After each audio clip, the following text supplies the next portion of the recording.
welcome back to Dev Game Club, a weekly podcast in which two veteran game developers look at games from the past to discuss their relevance and impact today. I'm Brett Douville, and I'm joined as always by my co-host, a man who, when he snores, if you listen closely, you can hear, "For the Horde, for the Horde." Tim Longo, thank you. That's you, Brett, buddy. once again. Yes.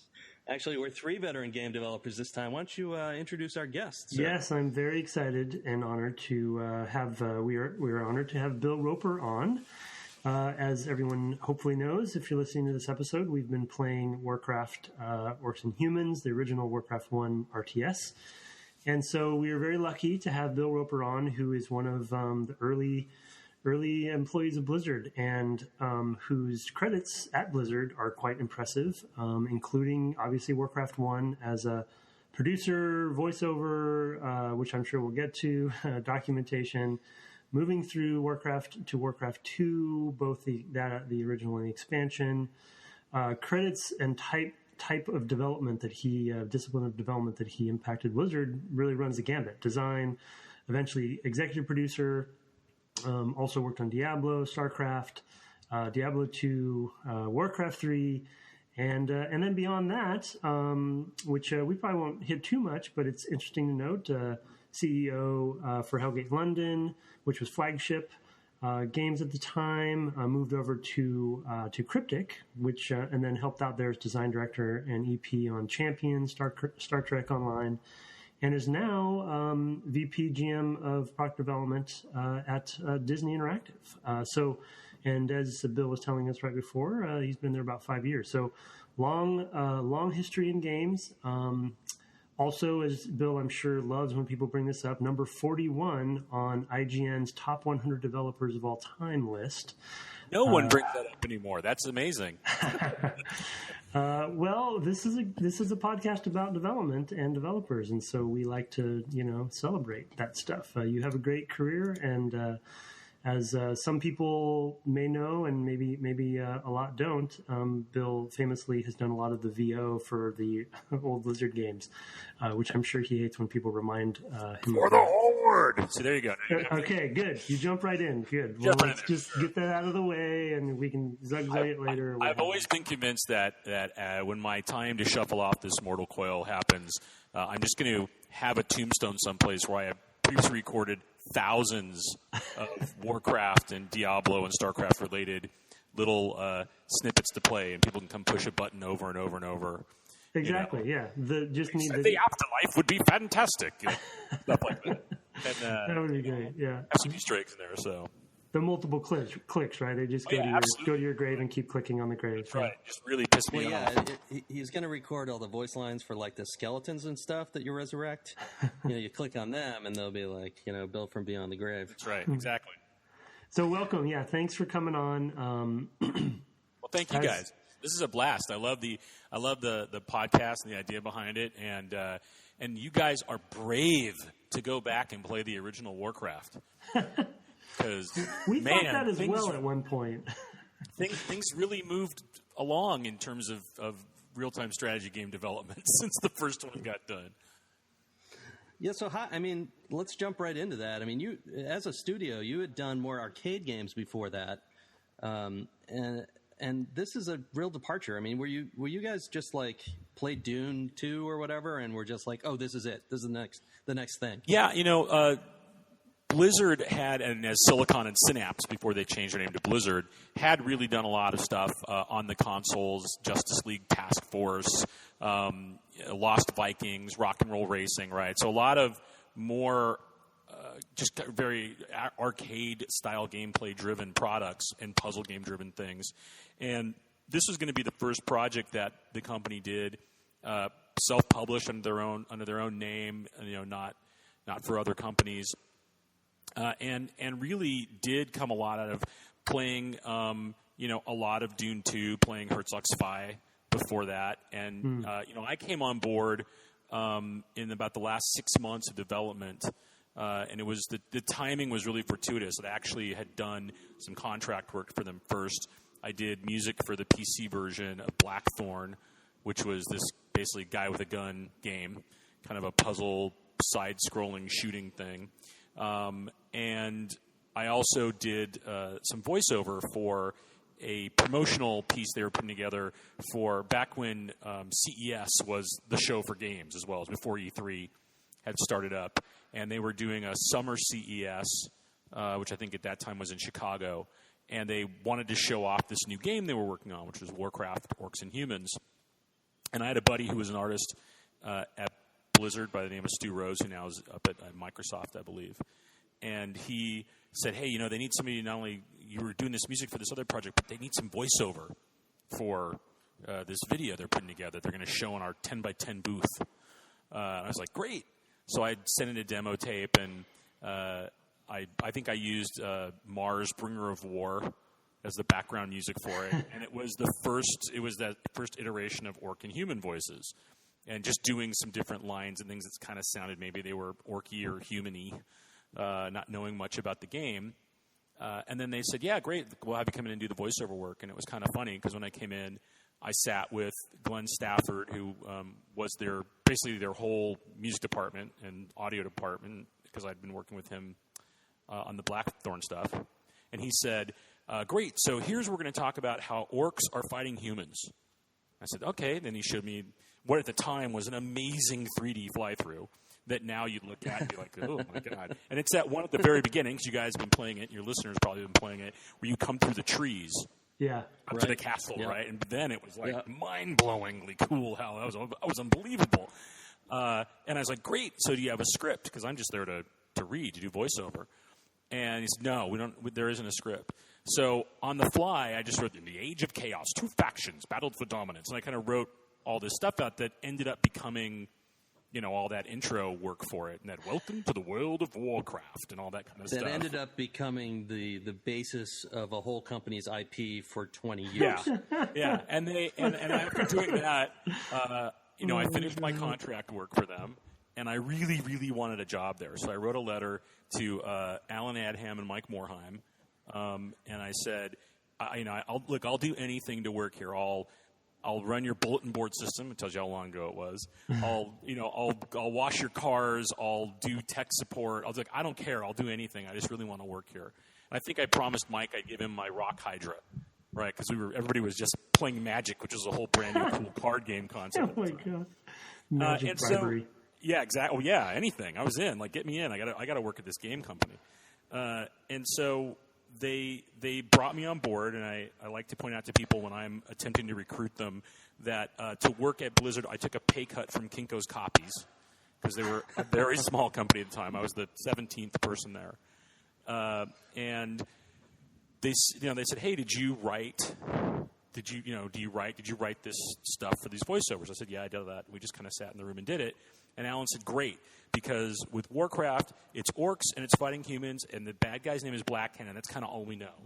So we got to write a bunch. We got to write background, and we got to write unit descriptions, and we got to have what the story is and what the missions are. So that's your first assignment. So, I think if I would have known what that was going to turn into, I might have freaked out. But I got to tap into my fine, former D&D and GURPS and my paper and pencil GMing skills and kind of create the first seeds of what has gone on under the, amazing work of all the guys at Blizzard and Chris Metzen and Sam Didier and all those guys to become this, eventually a monstrously good, very profitable film in China. I mean, it's everything, right? It was the answer to a Jeopardy question was World of Warcraft. I mean, it's crazy, right?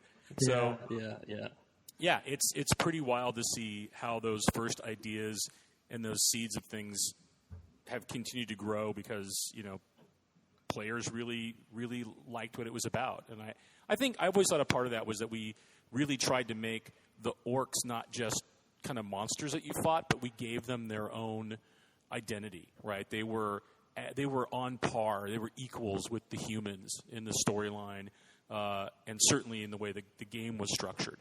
So I think that it wasn't just, we're the good guys and they're the bad guys. It kind of depended on your view. And I think that really resonated with a lot of people. You had empathy for them. And as Brett was joking in the beginning, I'm a Horde guy myself, and so the Horde as a faction, they've done a good job at making sure that they can feel, equal to the Alliance, and that started here. Yeah. Yeah, we actually they got their own half the manual. So it was really fun. I mean, because it was just whatever we came up with to do, and I loved reading. Like Mad Magazine used to these versions where you'd read it. It was that idea where you'd read it halfway one direction, and you'd flip it and read it halfway the other direction. It was just like a weird printing thing they did, and I really liked that idea to give this symmetry to the manual. And since I was laying out the manual and printing it, I mean, it's kind of funny to think about, but we were fighting tooth and nail to say, no, we've got to have this textured cardstock. And we know that it makes every manual cost an extra penny and a half, but that's what the quality's about. It's got to feel like it's this leather-bound thing, and just, fighting to get that approved budgetarily to do that, and I remember when the game looked like it was going to, we think this is going to do great, where they're upping the amount they're going to make, and we're going to ship on day one to 100,000 copies. And everybody was like, oh my God, I'll never sell that many. That's crazy. Because that was the time. Yeah. And those were the things you did. But we had a lot of very interesting philosophies. We really believed things like, for example, the heavier the box was, the more perceived value someone would have when they came into the store and picked it up. Is that why there was always the notebook? Notepad? That's where the idea for the notepad Oh my kidding God. me? You put in there that's cool that will add some weight, right? That's amazing. And it's not like it's free because you got to pay to make the pad, and then their boxes are heavier, so when you're shipping them, like there's incremental costs that add up when you're building your P&L around it. But at the same time, it was like, but look, it's going to be really cool. People are like, a notepad? This is bitchin'. I can take notes on my game and everything. Yeah. And on our end, we're like... You basically grew up with teachers who did grade, like they threw the essays down the stairs, and the further the essays went, you got a better grade. I mean, that's basically where you learned this, right? Yeah, that's part of it. I mean, that was Alan's big thing. He's like, I think if people... Because they won't know us. This was our first Blizzard product, And so if they're in there and they're looking at something from Westwood Studios and something from us or something from another game they're going to think they're going to want to buy, and they pick those both up, and our box is heavier, they're going to go, wow, this has got to be a better game. There's something in here. It's just, so there was, I think that was a little kind of hoping we'd find some ways outside of the game we were making to kind of break into people's minds of, hey, maybe we should buy this game. Well, yeah, I mean, back then there was all kinds of guerrilla marketing going on, right? I mean, you wanted to market like you were a small company, and you were, fighting bigger companies. Yeah, absolutely. And, I mean, that was the thing that was great about kind of growing up Blizzard is it was definitely that, look, it's us against the world. We're a small company. Yeah, we've just been bought by Davidson Associates, but they were an educational company, and they, I thought, very bravely and very smartly said, okay, you Blizzard guys, just go do what it is you do. Just do it for us. And they really were very supportive and stayed out of Blizzard's way to let us do what they knew we could do and why they bought that company in the first place. Because they didn't know the gaming space, but they knew it was going to be important. So there was a lot of faith that they put in Alan and they put in Mike and Frank and those guys. I think that was probably to this day is still the constant battle, which is if you let Blizzard do what Blizzard can do, it's all going to come out okay. Mm-hmm. And it's unlike anywhere else. I mean, just the amount of almost of like faith and trust you have to have. Yeah, well, I worked for Bethesda, and when we, I guess after Oblivion, they got that kind of carte blanche, to just, hey, what you guys are doing, just keep doing that, and just tell us when it'll be done, and we'll market around that. Just let us know. Yeah, and it's something you have to prove, right? And I think that Blizzard's always done a great job of making sure that when the product comes out, it's very high quality. It's something that gamers are going to lock into immediately. It's not. It doesn't exclude people that aren't experts. It really tries to bring in, casual gamers or gamers that are interested in a story about Orcs and Humans, or about humans and Zerg and Protoss, or about some cool gothic dungeon crawl, and make it easy for them to get into. But then for those expert core game players, it's got some challenge and it's difficult. And we always had a lot of credos there, like easy to learn, difficult to master, things like that. And we had what we called the mom test. And the idea was that if you brought your mom in and sat her down in front of the game, she should be able to figure out how to do basic stuff like move a character or make a building or things like that. And there were actually times where moms got brought in. That's awesome. That's awesome. So do you remember or have any insight into the RTS part of Warcraft? And it sounds like you came in midway through. Did they ever kind of give you an inkling, or do you remember maybe working on Warcraft 2? Yeah. Kind of because Brett and I in the previous episodes, we talked a lot about the genre itself, and kind of this and Dune and CNC kind of being the birth of this, and this era of development, which Brett and I were close to, but we weren't quite working in the industry at this time. The kind of era of real time becoming a thing in multiple genres. And do you remember any of the murmurs around that whole thing at that time? Oh yeah, absolutely. I remember when I came on board, it was very much that a lot of the guys in the studio had played Dune 2 and realized, hey, there's this completely new genre that Westwood is tapped into, which is this idea of real-time strategy. Because turn-based had been, king before that. Yeah. And so they were like, man, I can't believe no one else is doing this. Like, nobody's making real-time strategy. This is so cool and so exciting. This is crazy. We got to do this. We got to make a real-time strategy game. And so because, Dune 2 was sci-fi based, off of the great, Dune books, they said, hey, let's do fantasy.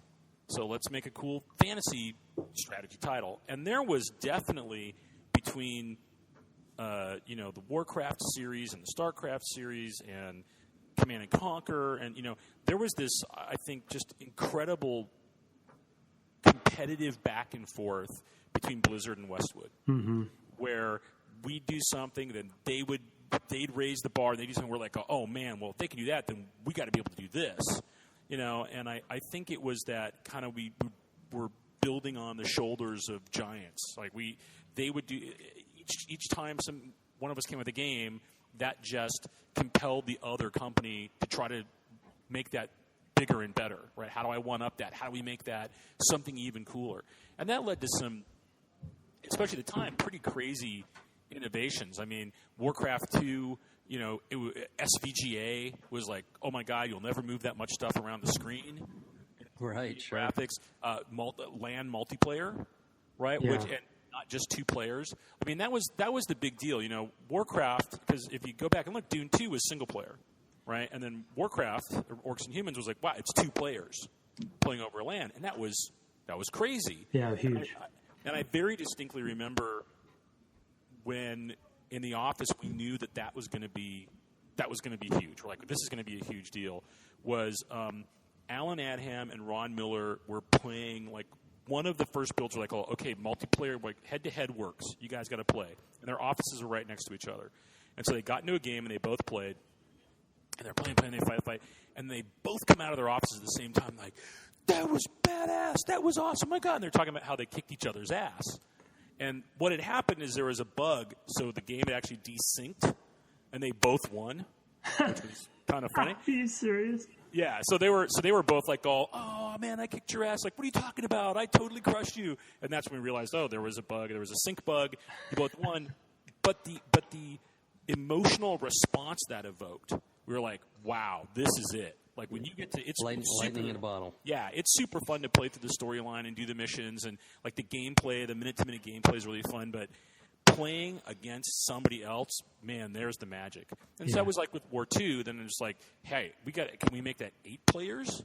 Like, how big can we make that and have teams? And like, it was crazy.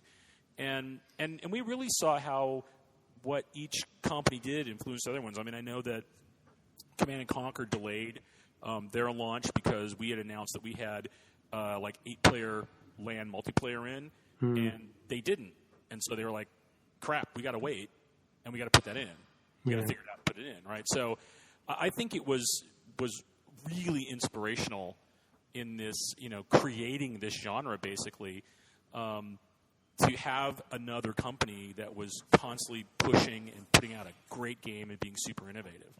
Yeah, it's a really good point, because I had forgotten, but now that you're bringing it up, remember that back and forth between you guys and then Westwood and Blizzard, like at the time, two giants of a genre that just kept one-upping each other. And it was, on the shooter side, it was id and Epic, right? They were doing the same thing, and watching it first as a player and then as a dev, just being intrigued about how, it's that the early Wild West days of those sorts of big companies, kind of the birth of these big companies, and seeing the growth was just really exciting to watch. And you're right that we during the episodes we talked a lot about kind of the back and forth between the two companies, and I think it's not possible to really do on the podcast this way, but it would have been interesting and fun to play C&C at the same time, you know what I mean, and kind of talk about back and forth, because they both really did inform the genre moving forward, and like you said, the innovations came back, we're kind of that tennis match back and forth. I agree. Oh, I wasn't sure. Brett, are you still on there? I know it says recording in progress, but I think Brett is might have lost him. No, I'm still. Oh, okay. Sorry. Yeah, I've got thunder and lightning here, so I keep muting my microphone just to keep from overloading you guys. No worries. Panic attack. So one of the other themes that Warcraft was sort of heralded for compared to Dune was the variety in mission design. And you mentioned, which I actually didn't know, that when you came on, one of the first tasks that they asked you was to sort of help structure the campaign and stuff. Can you talk at all about like how the variety, because you have the dungeon crawls in there combined with the the town attack missions and some mixtures of the two of those, and can you talk about any of that like design and how you guys came upon the need to kind of have that variety? Do you remember any of that? Yeah, I mean that was really being driven by by the designers that were on the project, and I think it was really pushed out of this exploration of what can we accomplish in this engine? Like, what can we actually do? We have big battles in an open field. Well, what if we have big battles, but they're now we have some obstacles out there and there's terrain to consider. Hey, well, what if we try to put that indoors? Like, what would that feel like? And it was, and I think the thing that was interesting when I came on is that a lot of these were in place, but there was a lot of missions that were in place and levels that were built or being built, but I got to have the opportunity to, how do we string this together to tell a story? So, kind of a training mission, and then get bigger, and then build this thing, and then here's a big battle, and now you're in a dungeon, and then here's a rescue mission or whatever it is. Okay, those are laid out, but what's the story that we're going to try to thread through all of this? And it got to be pretty collaborative and a little hairy, because you're always up against the clock on this stuff. But saying or I might go back and say, hey, is there a way we could change this? Because I think this, could you just put, and a lot of times it wasn't make a completely different level. It might be, hey, could you put an orc guard at the beginning of this level? Because then I can tie it in story-wise. Okay, that's easy. We can do that. Or other times, and I think this is the thing that writers, when they think, I want to write for video games, they don't realize is you're basically just constantly editing and constantly changing. And I remember we got near shipping, and I was like, okay, I better go through and play all the levels again to make sure all the mission briefings line up. And they had changed where the location of a town was on the map. And in the mission briefing I'd written, I think it said something like, go to the east. And it was like, oh, it's not even on the east anymore. So, there's no way as the writer I'm going to say, oh, no, it's vital that it's to the east because of the geography. But it's like, no, change the text. Say go. Yeah.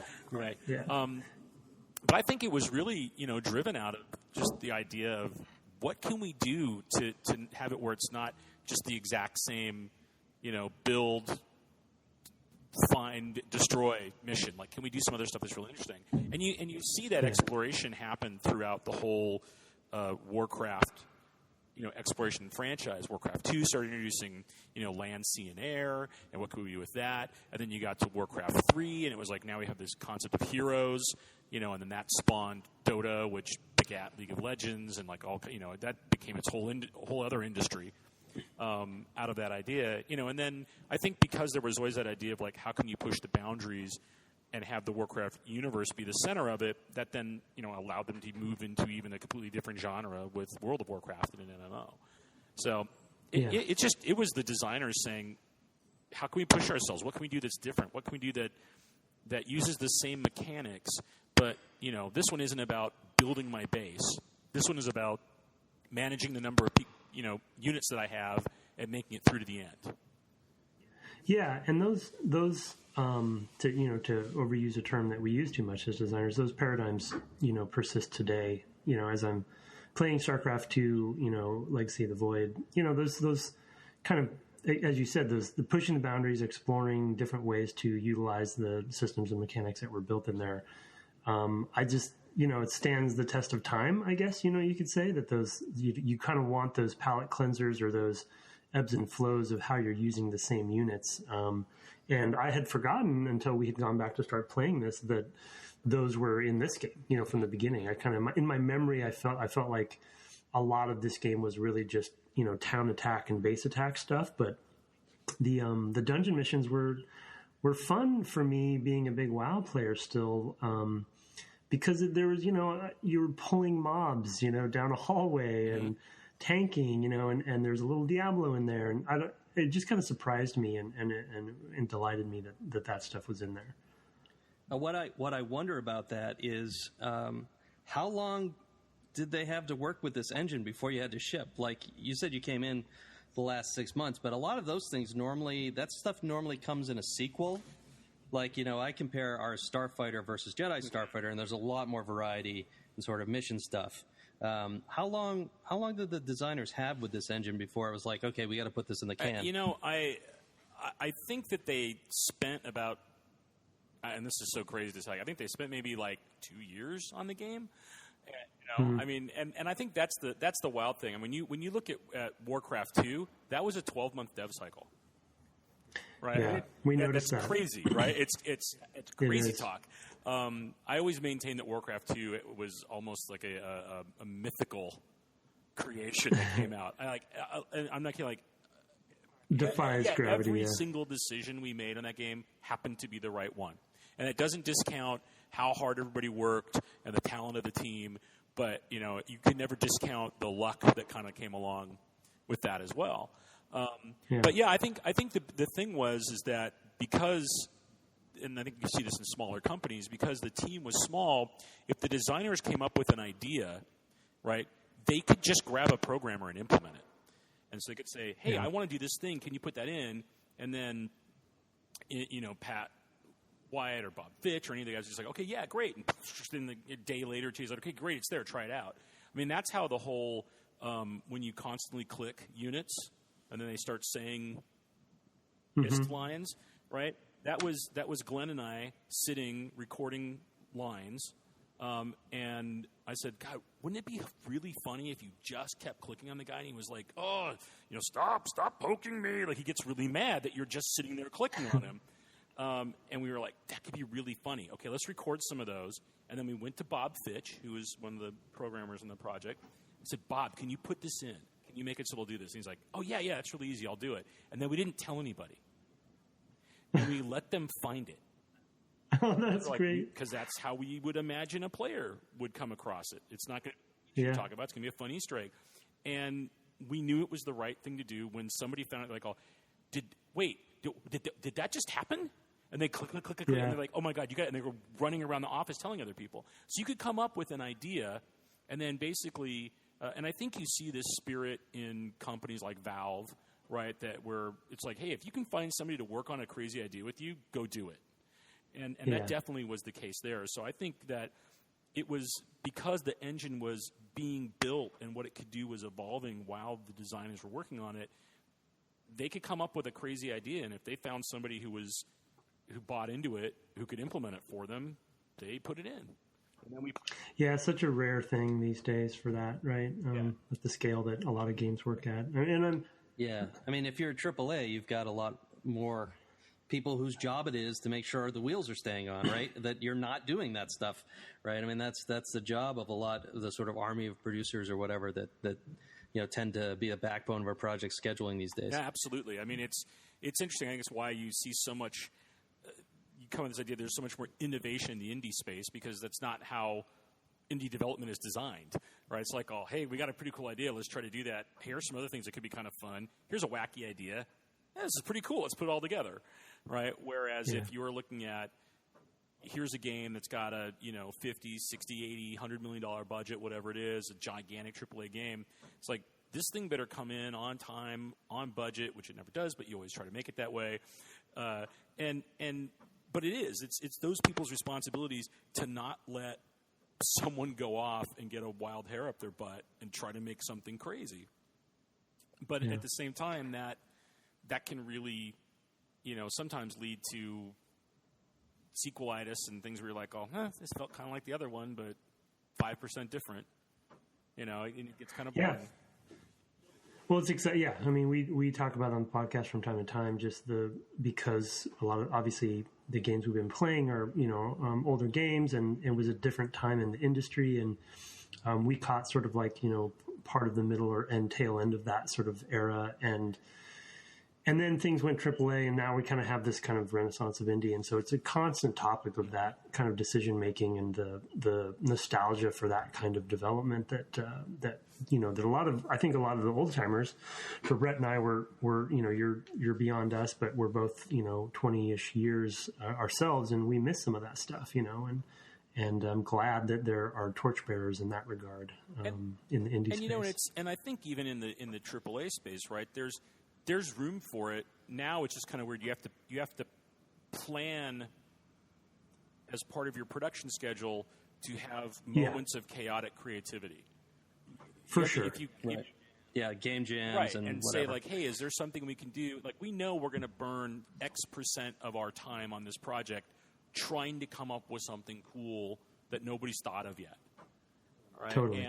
You can do it. Totally. Yeah, you still can. But it does. There's definitely budgets on the line. So you to your point, you need to think about a plan for it, and everyone needs to hold hands and be on the same page that it's the goal. And that idea has to be supported and upheld from the top down, right? You can't. You have to have leaders in the studio or the company where it is saying like, no, I'm supportive of this. Go, right. We were lucky at the end of Republic Commando to have an executive producer in Darren Stinnett who basically said, well, the game's okay now. It's maybe a B or, a C plus or whatever. And we're post E3. We don't have a lot of time left, but took us all off site to just brainstorm for a day. Like, what about this game is working and what isn't? And brought everybody. I mean, finance was there, marketing, QA, and all kinds of people that, the devs didn't necessarily talk to day to day, and it made a big difference. I think that's a great point. Great ideas come from anywhere. I remember with Diablo, when we were looking at the first Diablo, we were showing it at Blizzard because it was getting worked on by the guys up north, by Dave Brevik and Max Schaefer and all those guys, and when we were reviewing it down in Irvine, one of our sales guys was in the room, and he said, hey, when I've been playing it, I find it's like really hard to find some of the items. Like when a ring drops, I can't see where the ring is. He's like, could you make it where like you hit Z and that would like zoom in and then I could see items? And everybody's like, oh, yeah, we could totally do that. That's a great idea. Thank you. And that made it in the game. Yeah. And then with Diablo 2, it became hold down the alt or the control key or something, and it you could turn on names and you could click on the nameplates or whatever. But then it was like, oh, hey, you're someone who's playing the game and has a problem, and that's actually a pretty elegant, simple solution. Heck yeah, we'll put that in. Thanks, sales guy. Yeah. It's can you? I mean, that's a good segue to another topic we hit on a little bit. Is if you're comfortable talking about it, the culture of Blizzard being developers from the outside, and I think you hear story and rumor and in a positive way about that culture being so open, the kind of the concepts you mentioned, some of the mantras that Blizzard had and still has, but also concepts like, everyone in the company plays the game. You mentioned the mom test, which I'd heard before as well. And the culture, one simple thing that we called out, and we made sure we did a similar thing because we wanted to have that same mentality. And I felt like we did on Republic Commando, where the first credit of the game is the game designed by, Blizzard, by the whole company, versus kind of putting people on pedestals, if you will, or what have you. And so can you speak to kind of that? Blizzard definitely feels like it has that both culture of quality, but culture of openness and listening to the best ideas, no matter where they come from. No, absolutely. I mean, one of the, I'm sure horrifically politically incorrect statements, but what's another one of those models is you have to kill your babies, right? Yeah. So for the less horrifically stated way, it doesn't matter where an idea comes from, right? It doesn't matter if a associate producer has it all the way up to the president of the company. If it doesn't work and it's not fun, we're going to get rid of it, right? Yeah. The flip side of that is it doesn't matter where a great idea comes from, right? You could have the game up on your screen, be playing it, and the janitor could come in who isn't even a part of the company and say, "Oh, hey, that looks really neat. Boy, it'd be really cool if you could do this." If that's a great idea, use it, right? I mean, that's why we used to go to E3, and we would send the whole company to E3 every year because we wanted to watch people play the game. Yeah. And because we didn't have the focus testing rooms where you came in behind the glass and were filming stuff and getting iris measurement feedback on how engaged people are with the product. We just took it out there in the field and watched people play it and talked to them about their experience. And we'd come back with, tons of incredible feedback from people that we felt were our core audience. And it's very true. I always say that Blizzard was a meritocracy, right? Everybody was allowed to try just about anything. And if you were good at something, you got to do more of it, and you got to do it at a higher level. And if you tried something and weren't great at it, hey, that was part of the learning process, right? Failure didn't automatically mean you were chastised and then, sent to the pit. It meant, okay, hey, we learned that you're not good at that, or that's not one of your strengths, and we actually learned something about maybe how we shouldn't go about that process. And so we're going to put you on the thing that you're good at, and we're going to note the things that don't work, that maybe you helped expose in that process, whatever it is.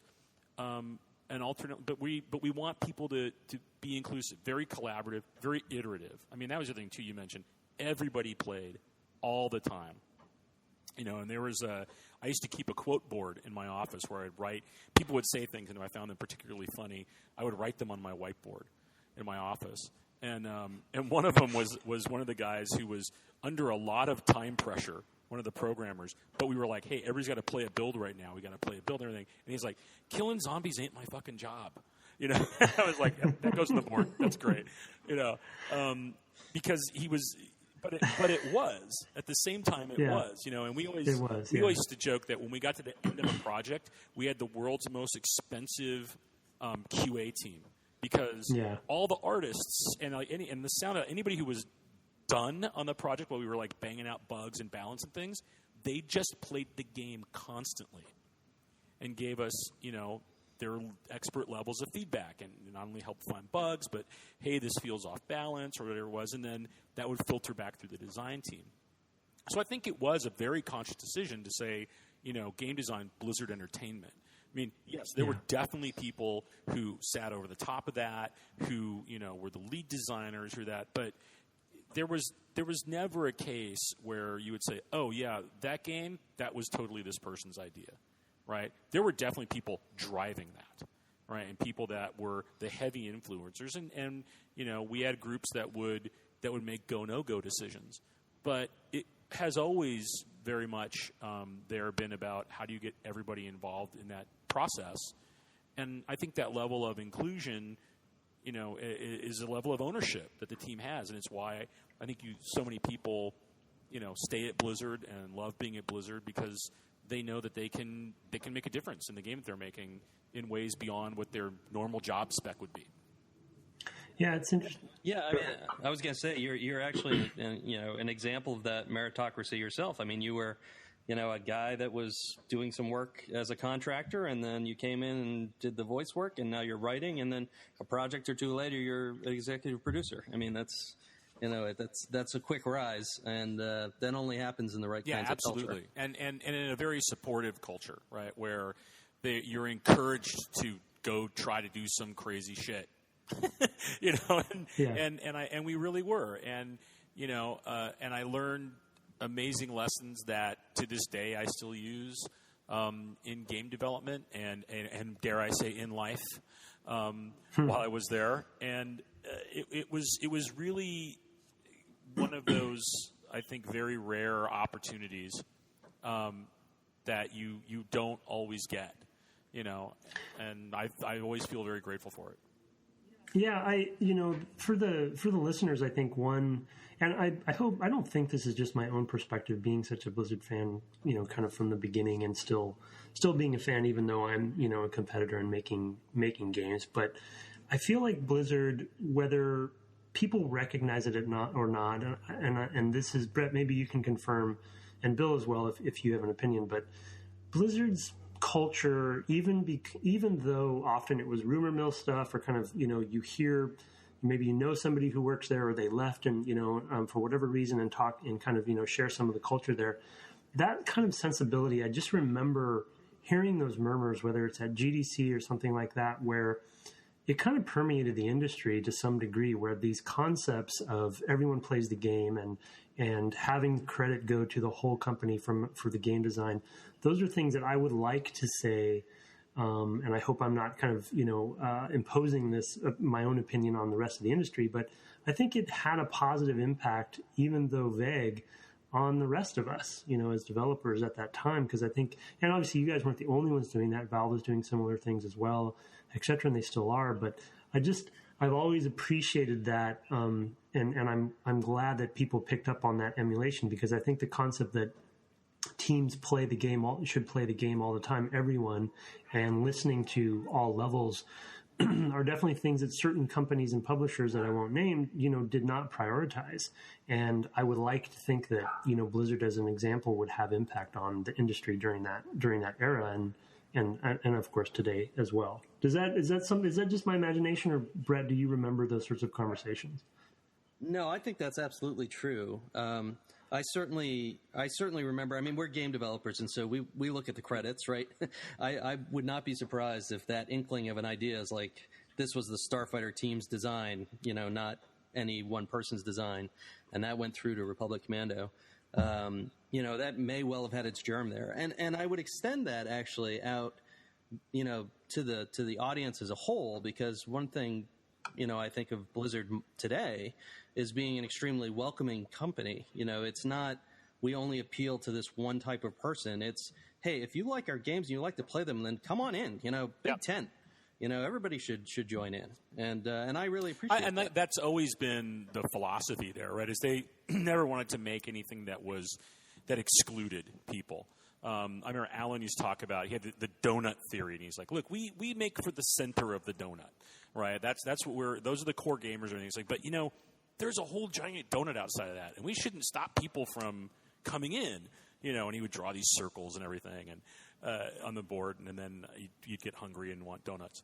But he would talk about, the idea was, and that's where things like simple to learn, difficult to master, and the mom test, all these different things were born out of, is you don't want to create something that's exclusionary. You want to create something that's inviting. You want people to come in and want to play the game and want to be there. And I think that is very telling in the fact that, if you think about the plot of Warcraft, and it's these orcs from another planet coming through a portal and invading, and it's gigantic warfare, and it can be pretty grim. And StarCraft, the overall scope of what the stories are about.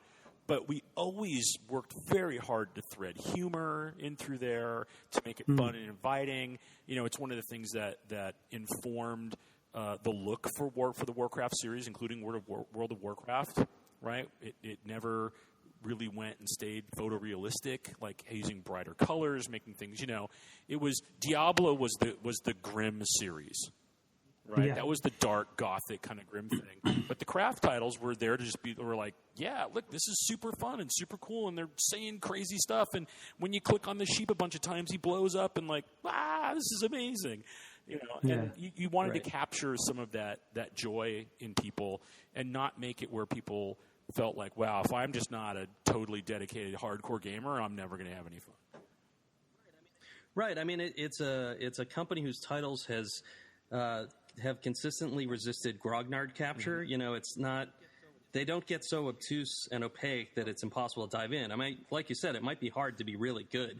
Like, I'm not going to go in and play a Blizzard game today, a brand new one, and be in the top 100 or 1,000 or 10,000, or we can keep adding zeros. But, you know, but I'm going to be able to jump in and play and have a good time, and probably find some friends I can have a good time with. And that, you know, that's what it's all about. No, absolutely. And I mean, even if you look at you know, with Warcraft 2, one of the ideas we put forward was having this way that you could put a demo of the game, you could install it on a friend's computer, and they could play multiplayer with you, right? I remember that. Yeah, and that's a good point. point. For us, it was this whole idea of like, hey, we want people that love this game to, you know, if they're at their friend's house and they're having a LAN party and they're hanging out, like, we want them to be able to say, check out this cool game, right? And I mean, pretty standard now to have here's a downloadable demo, and you know, like, there's so many ways it happens, but none of that existed at the time. And it was this crazy idea where, well, what if we could let somebody share the game with their friend, and they can't play it on their own, right? But they can get a taste of it and play and get the full multiplayer experience if they're playing with somebody who owned a copy of the game, the person who installed it, right? Yeah, and you see echoes of that, you know, in Facebook, you know, virality and that sort of those games early on, like the first Farmvilles and whatever that Mafia one was, the Mafia Wars, you know, and then on like certain Nintendo titles, like on the handhelds, you know, it's like, oh, I put in my Mario Kart, and now anybody who's on the same network with me, we can all play Mario Kart. They don't get to choose all the characters, but whatever, they can enjoy the game with me, and we can play. And the thing that was great from the standpoint of, you know, again, trying to grow the audience. Was that once they did that and played it, the hope was that they'd be like, man, that was really fun. Maybe I should buy the game. And even if it slipped their mind for a couple of days, every time they started their PC up, there was that Warcraft 2 icon taunting them. Because if they clicked it, it would say, insert a disc. And they're like, I want to play that again. Maybe I should go buy it. Right? So you're hoping it helps you drive some business, but it's almost secondary to what the experience should be for the gamer. Right, like we always believed the game was great and it was fun and you could share that. Then, you know, the sales would follow. Right, it's a better experience for the person who bought the game absolutely. as well. Right, because now they can play with buddies. Right, so, you know, right out of the box, that's a feature that's great.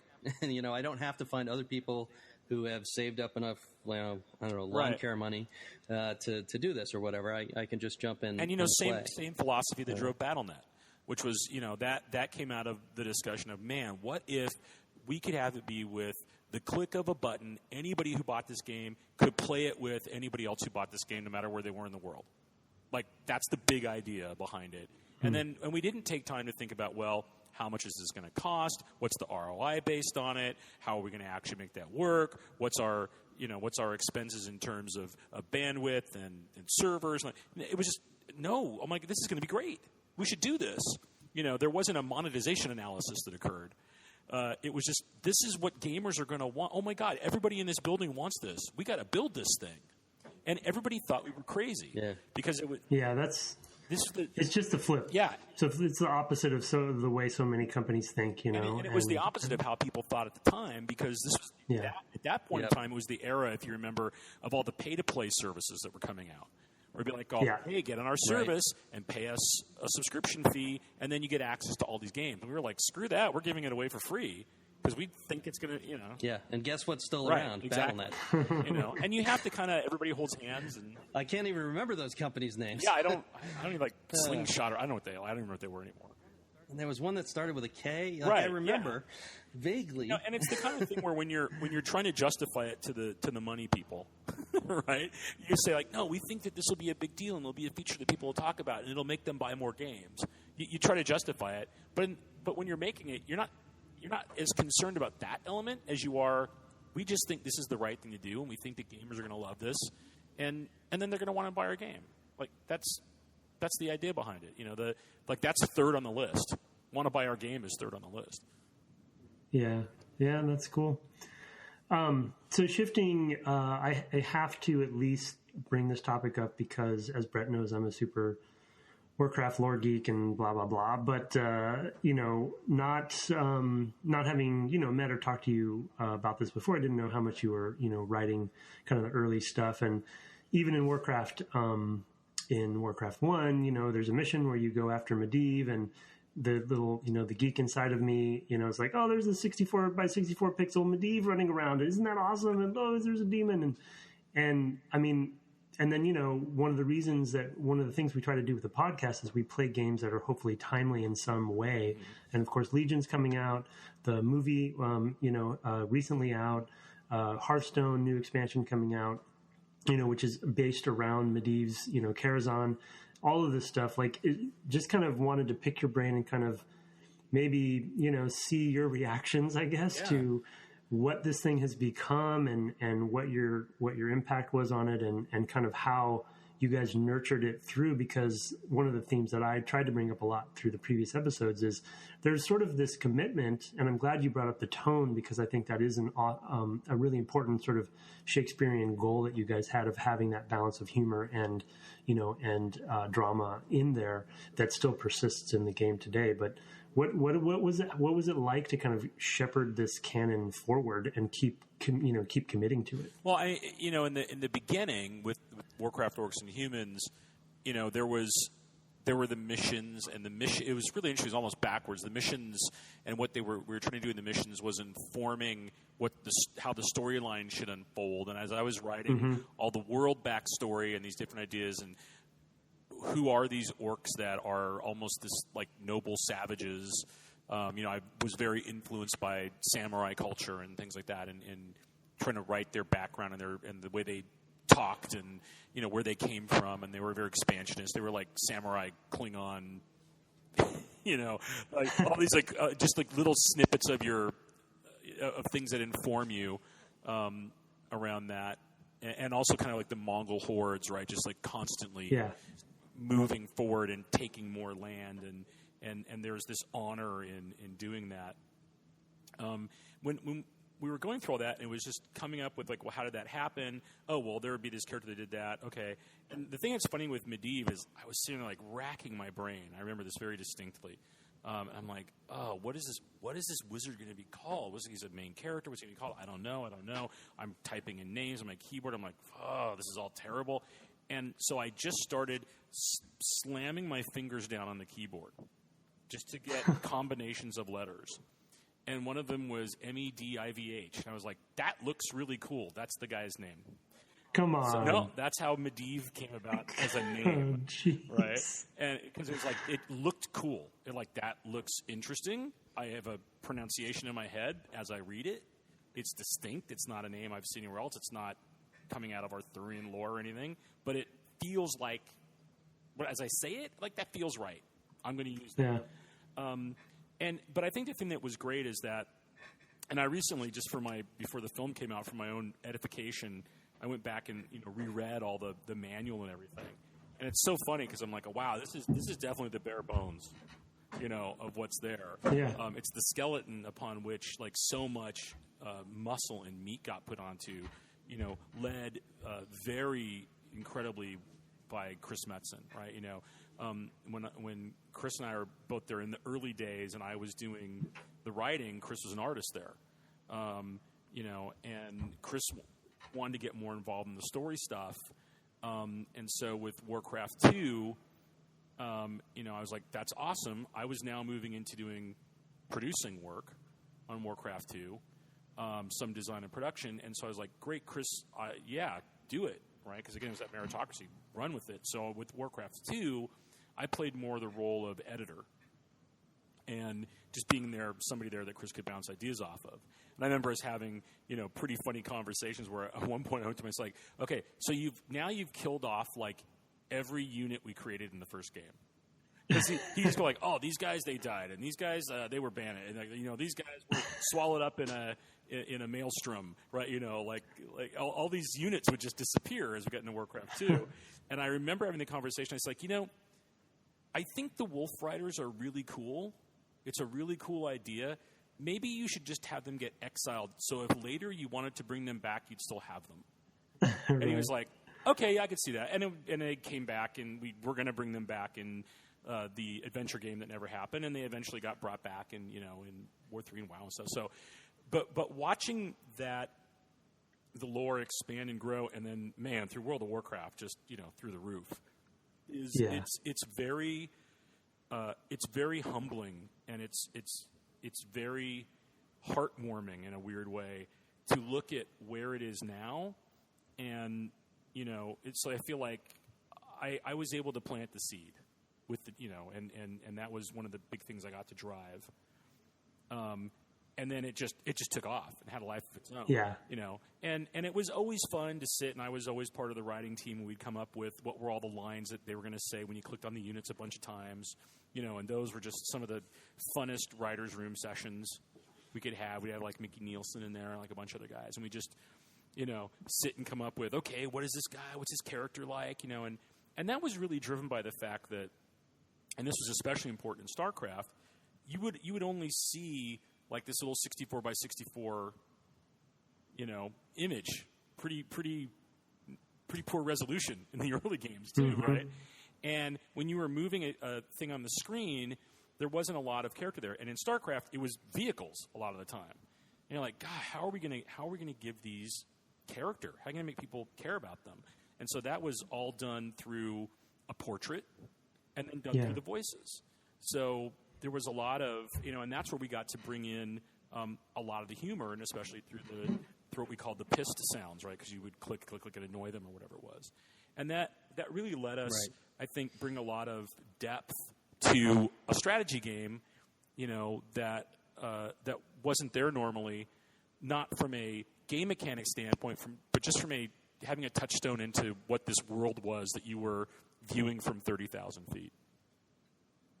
Yeah, the character in the game is, that's, again, you mentioned, again, I'm glad you mentioned sort of the melodrama of in the tone and the attention to even the concept that you guys asked yourselves the question, how are we going to make people care about these units? Like that, for, making a real-time strategy game that's about military conquest, etc. That isn't a question that you would normally think someone would ask during development, and I think that's a very telling thing, because as an IP creator and holder, Blizzard has been very character-centric no matter what genre they're working in. And I think that's a cornerstone, because we know psychologically people care about characters, right? People care about people, and that's kind of the cornerstone. And no matter what kind of gameplay you're playing, it's just a nice reminder that Blizzard prioritized sort of the right thing, whether you guys were super aware of it or not. It sounds like you were. That was a priority for you. Well, you're always much more aware. Yeah, and other games. You're always much more aware in retrospect. Right. Sure, right. I try to differentiate between, in the moment, we didn't know what we were doing, and it worked out really well, but there were definitely things we looked at, and I think that how do we keep that character and that humor, and how do we make people care about these pretty abstract things on the screen? That one definitely was, because of forethought. Intentional. Yeah, intentional and forethought. Yeah. Yeah, I think it's really interesting that you did it so much in-game at the time. When other companies were typically reaching to outside of game resources, cutscenes, you look at Wing Commander or something, and it's like, well, you care about all these pilots because you've been seeing them in all this story that happens between the times that you're playing, and to a degree, CNC was that way too, right? You've got those live action scenes from them too, and I don't know why I'm thinking all these live action examples, but it was like the characters were like separate. The story didn't happen in the game proper. It happened in this sort of interstitials. And I really love that there's directly in the game, you're going doing these things. You may have some setup that kind of tells you, well, this 64 by 64 blob is this person. But you're still in the game doing that thing to that person. That's not happening off stage. Yeah, and I think it was something that, as technology got better, I think you really see it in RPGs. The thing that was always a challenge with that because I think another thing Blizzard's known for is having just incredible cinematics for cutscenes, right? I mean, the whole Blizzard film department is just fantastic. And I remember when we were working on, Diablo 2 very specifically, we had this big story we wanted to be telling, but the challenge there was always we never could know what your character looked like. And it wasn't a game where we could use in-game cinematics like you can with, with Skyrim or something, right? Where you just use your character you've built. Because the only time we know what your character looks like in a Diablo game is when you first make them. And then after that, it just becomes a bigger and bigger window of potential of what your character may have and what they may look like and what they could do, right? So we had to come up with this whole other way of progressing the story and giving you the feel and the flavor and what was happening by, following other characters that weren't you, which was really weird, but kind of worked. With the Warcraft games, especially because they were even earlier, by the time we got to StarCraft, we could give you a lot of flavor and do a lot of stuff and actually kind of represent some of the major NPCs in the game that you would interact with. But with Warcraft 1 and Warcraft 2 especially, we had cinematics, but they were there to kind of like, look, it's a castle, and then you're in a hallway, and then here's a door, and like, wow, that was crazy we were able to do that. So we had to work with what we had, what was available, right? And I think that the biggest thing with that is for us, audio was a great tool because it was twofold in what it allowed us to do. One, it allowed us to give that character and that flavor and make you care about that. And two, it was a great way for us to let you know that the commands that you were issuing had been received by the game. So when I clicked on a unit, it would say yes. And then, when you click the sentence, by your command or whatever, you're like, oh, good. It acknowledged, not only because I saw a thing on the screen and then I heard a click that I did a mouse click, right, as a sound effect, but the unit has acknowledged I've sent them somewhere. So it was this great way of driving this character of all the different units, and at the same time supporting gameplay and game mechanics. So it was like those are the kind of things that I take with me everywhere. Yeah, great, efficient design. Yeah, economical design. Yeah, cool. So how did you guys enjoy it? You went back, you played it, but how was the experience? I loved it. I loved it. I mean, it's been so long since I kind of drifted away from RTS games. I guess after StarCraft, I don't remember when Myth and Myth 2 came out around the same time, probably maybe a little before. They were 3D. It's kind of hard to figure out when those came out. But around that kind of era is when I stopped playing real-time strategy games. And now I'm like, man, I really want to go play a bunch of them again. I'm like, I'm going to, maybe pick up Warcraft 3 or something, to kind of dive back in. Because it really wet the whistle. It was a lot more management heavy than either of us remembered. Yeah. Did you feel constricted by the fact that you had to build on roads? Because that was something we very specifically moved away from in Warcraft 2. I didn't, but I didn't remember that the roads didn't matter to the units. So, like, on the first level, I built a road out to the forest or whatever and, like, took all this money, and I'm like... And then they just kind of walked wherever they walked, right? And it was like, oh, yeah, that's right. That doesn't work. Yeah, it was this really interesting artificial, constraint that we put in to have to plan your community almost in this way. And then we realized for War II, we're like, that didn't add anything. Nobody found that fun. Why did we do that? Let's make cool flying units and ships instead. Yeah. All right. I have one last question, which is from a listener, and then I know we got to let you go. It's been an hour already, and time does fly. This is from Rob in L.A., and he says that he was playing StarCraft 2 and noticed that the mini-map is still super simple. So, and I know you weren't there for that, but he says it communicates all these things, and there's not a lot of graphical distractions like the main window. And he wondered if, like, maintaining that sort of reductive, clear map of the game helped clarify the design as you went forward. Like, did you use that as a tool to refine the gameplay? Were they unrelated, or was it always, we have this thing? I mean, how did that develop over time? I think that the way it developed was very purposely to keep that mini-map as minimally informative as possible. You want it to be a great tool that lets you know where things are, almost. But we never wanted people to play the game off the mini-map, if you get the distinction there. We wanted people to focus on the richness of the game and the terrain they were in there and uncovering that fog of war. But we wanted you to know when things were happening and like, oh, look, something's blinking. I'm being attacked, right? Crap, I better go take care of that. Where am I being attacked from? Because, I mean, especially in the first two games, right? And it's funny. I remember going to Warcraft 2 tournaments, especially. We would go to these competitions, and people would be playing the game. They'd be like playing a warm-up game or something. And I would walk behind people. This is before people were wearing headphones to play. They would just have their little speakers out, right? And so I would walk behind some guy who was playing the humans. I'd be, your town is under attack. And the guy would, like, freak out. And he's looking around like, wait. And he's looking at his mini-map to look for the blinking town thing. And it's not there. And he's, like, confused. Like, why did it tell me my town was under attack? And I would just walk on, like, okay, that was my funny jerk moment. But never while they were in competition, only while they were warming up. But I think that what we wanted it to be was when you heard that, right, we want you to be able to look at the mini-map and go, oh, that's where it is, and now my focus is back on the game map, right?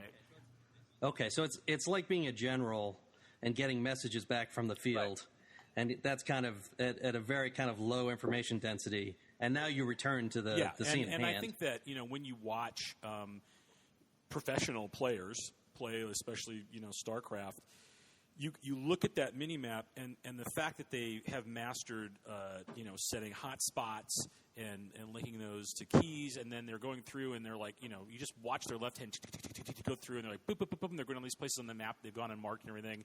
So when they see that little piece of information that they get from the mini-map, that, oh, someone's moved close to my unit or something, they hit it. They're immediately locked in. I mean, the speed with which they move around the map is insane, right? And I think it's interesting because that element of expertise that leads to, I think, being a big component of whether someone is a very high-level player or not wasn't something that was planned and was one of those great emergent gameplay elements that happened, where people were like, oh, I can't just look at my minimap and play the whole game from there, but it's informative and it's telling me what I should be paying attention to in the game. And we never wanted that to be distracting.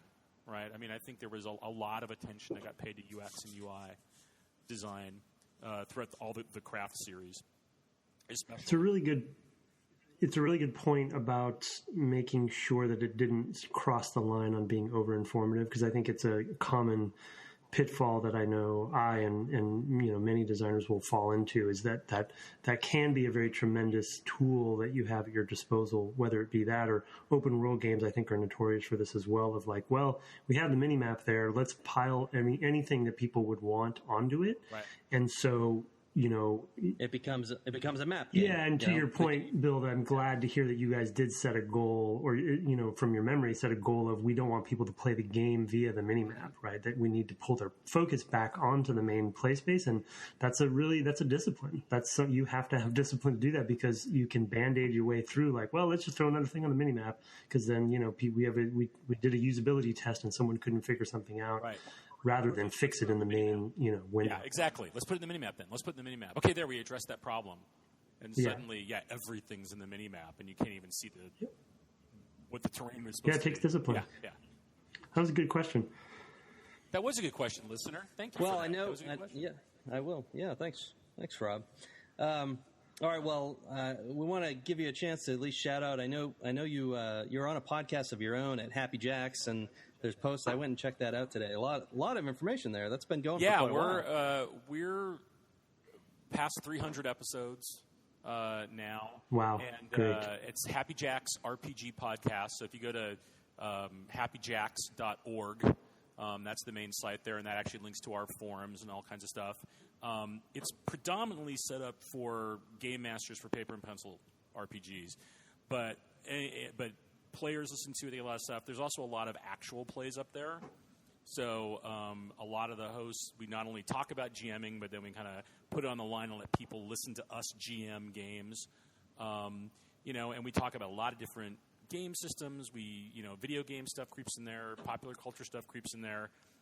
It's basically, really about pursuing the RPG hobby with reckless abandon and beer.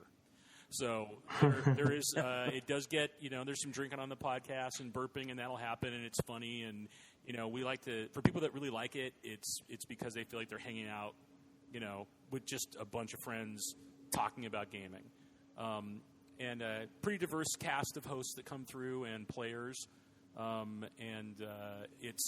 started it, I didn't start it, my roommate from college, who I started my Renaissance band with, called the Poxy Boggards, and if you go YouTube videos, I saw some Poxy Boggards. I looked that up. There's some wackiness that goes on there. But Stu Venable, who started Happy Jacks, we used to play in college. He ran a GURPS game, and and that's how we met. He basically got to a point where he hadn't RPG'd in a long time, and he was like, "Hey, I would like to get back into it." And he's always been into music and in recording, and he was like, "Hey, maybe I should start talking about this." Back when podcasts people weren't really doing them that much, and so it's been around for a long time. And we do game conventions. We do about 2 or 3 of those a year that we go to down here in the LA area, where we actually run games. So people can come who've heard us talk about running games, come and actually see what it's like to play in our games, and then we do live podcasts, and it's a lot of fun. So if you want to check out that craziness, you can go to happyjacks.org, and if you want to see the wacky shenanigans of our drinking group with a singing problem, which is the Poxy Boggards, you can just Google Poxy Boggards, PoxyBoggards. Google us or YouTube us, or find us at Facebook. We're all over. Yeah. Find you out. There will be links. There will be links in the show notes. So go looking for those. That's awesome. That is awesome. I would love to sit in on one of those RPG days one of these days. Absolutely. It'd be actually be pretty cool. Man, we should do a crossover and have you guys on a podcast just to talk about game design and the differences between a lot of what we talk about is collaborative storytelling, right? And so much of video game design is linear storytelling. But where do those things cross over? I think there's some interesting conversation. We should do a thing. Yeah, that'd be cool. That'd be a great thing. Look, it's been a great time chatting with you. Treat. I could literally talk to you for hours at this point, I think, and Tim probably the same. This has been great. Boy. Thank you so very much. Well, it's not over a pint someplace, so we'll have to get together IRL and have a it'd be fun. Thanks so much, Bill. This has been a treat. Great. Thank you, guys. This was a blast. I appreciate it.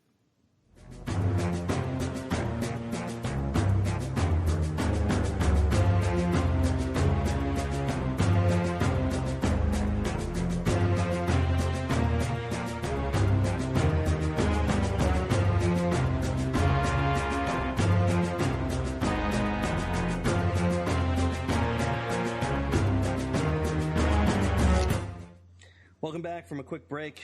Tim and Brett here. We wanted to first thank Bill in his absence again, because that was amazing. That was a great conversation, and I almost feel bad for Tim because he probably won't sleep for a week because he got to talk to Bill Roper about Warcraft. Yeah, it was really awesome. Yeah, I'm so happy he could come on. And some interesting, fun stories that I did not anticipate about some of the history of some of the things. I mean, just even the clicking on units thing, like that's just a staple, Blizzard thing that just, was a quick idea that they ran with and didn't tell anybody about. So yeah, and that's amazing. And what a way to present it to the team. Hey, somebody's going to find this. Yeah, that's just great. And the banging on the keyboard. Hey, ladies and gentlemen out there who want to write your own fantasy novels, you heard it here first. Name your characters with a sledgehammer and a keyboard. Yeah. Oh my God, great stuff. Make millions. Make millions, and license your IP out to make a film in Hollywood. Yeah, quite a thing. It's I had a ton of things that we didn't get to, that were more like programmery type stuff in some cases or whatever. Yeah, me too. Level design. I mean, we could have gone forever. We could do a 6-week cast where we just talk to Blizzard people about those early games. Yeah. But, so that was great. But here we are at the end of Warcraft. Like I said in the main segment of the show, it's something I'm, like with Hitman 2, where I dug into the new Hitman. I'm pretty seriously considering, either diving back into Warcraft with Warcraft 3. I almost really want to go back and play Warcraft 2. That's how bad it is. Oh my god! Oh wow! Yeah, I'm really I am going to resist World of Warcraft though. I saw your tweet about that. I can't quit that game. I can't quit that game another time. That is, that's a... Be careful. Be careful on that one. I don't think we talked about it, but there's that rumor that they're going to do an HD remake of StarCraft. Did you read that? Yeah, you had mentioned that, and that would be pretty interesting. I mean, I still have that box downstairs somewhere, and I love that game. I really love that game. That was... we could do a whole bunch of we could do a whole bunch of stuff just on Blizzard games. That is for sure. I'm sure at some point we will want to return to them. We'll revisit, I bet. Yeah. I mean, when we get to episode 300. Yeah, that's right. We got to have at some point we got to hit Diablo. I mean, come on. Yeah. Seminal game. That might have been the last game I played before I became a professional dev. Right around then, it was. I think it was about that time. It came out in 97, maybe late 97, and a year later I was I had a lot of characters that were way too high level for a guy who was in grad school. But anyway, I digress. So it's time now to turn to our next game. Yeah. And based on me diving in and playing some Headlander, which I finished today, I got the platinum trophy. So not only did I finish it, I just buried myself. Killed it. Yeah. I found everything. I actually kind of wonder what our next game's going to do to support me finding everything, because that's important to me. And that next game is Super Metroid from the Super NES. Is this a game you've played before? No, so I did. I don't think I finished it though. I definitely played Metroid, 1 multiple times, and I don't remember Metroid 2. Metroid 2, I think, was on the Game Boy. Oh, then I did play that. Yes, I had that mixed up. I think the reason for Super Metroid for me is I actually, for whatever weird reason, went from the NES and shifted over to the Genesis. So I didn't I didn't play Super Metroid when it came out because I was over on Sega. So, so this one, I know I played it after the fact, many years later, but I don't think I finished it. So this will be interesting. Yeah, I mean, my first exposure to Metroid, I've mentioned on the cast before that I was almost entirely a PC or home computer player from the very beginning. I mean, after the dumb terminals with my father's mainframe, we got an Apple II, and I never really looked back from, I had an Apple, I had a Macintosh at one point, I had PCs, and I didn't get a console, I think, until the PS2. I think I've said that before. So I really haven't had a lot of exposure to some of these titles. Some I have, especially the Nintendo 64 era. I played a lot of those games while I was at LucasArts. But I never did go back and play Super Metroid. So I am really... My first exposure to Metroid was with Metroid Prime, which was a big influence on us for Republic Commando. So really interested in going back and digging into Super Metroid. Yep. I'm excited. I had already put out an interstitial cast this morning, that said, hey, we're going to play Super Metroid up to the charge beam. I'm repeating that here for those who said, I'll just wait till the cast. So that's where we're going to play to, and we'll kind of kick that discussion off next week. Sounds good. Yeah, and one of the reasons I don't think you mentioned this, but one of the reasons we chose this one too is we wanted to make sure it was on Virtual Console for folks who may not have the original available, etc. So it's on Wii, right? And it is. And 3DS. It's available on the Wii. It's available on the Wii U. And it's on the 3DS. Yeah, so it's plenty of places. If we've been trying to stick to PC, but we want to start branching out, and it's the best way to play the Nintendo stuff. So I've also heard, Tim, this is a title that you can find in emulation. Yeah, I've heard some things. Now I know you and I don't do that. No. But that is a potential avenue if that is a thing that's you're into. I actually have considered having an emulated version that I stream a little bit just to play on the PC, because I don't want to go move my Wii to where my PC is. That would just be too much of a hassle. But I might do that. I have a copy of the game. I'm okay with having an emulatable copy of the game if I bought a copy. Fair enough. Yeah, that seems reasonable. You be the judge. Yeah, that's what we're saying. We're not judging you. We're saying you should judge yourself. Okay. In the meantime, I am at Brett_Duville on Twitter, and he's Tim Longo Jr. And we will put Bill's Twitter handle in the show notes. I think it's at Bill Roper, if I'm not mistaken, but I might be mistaken.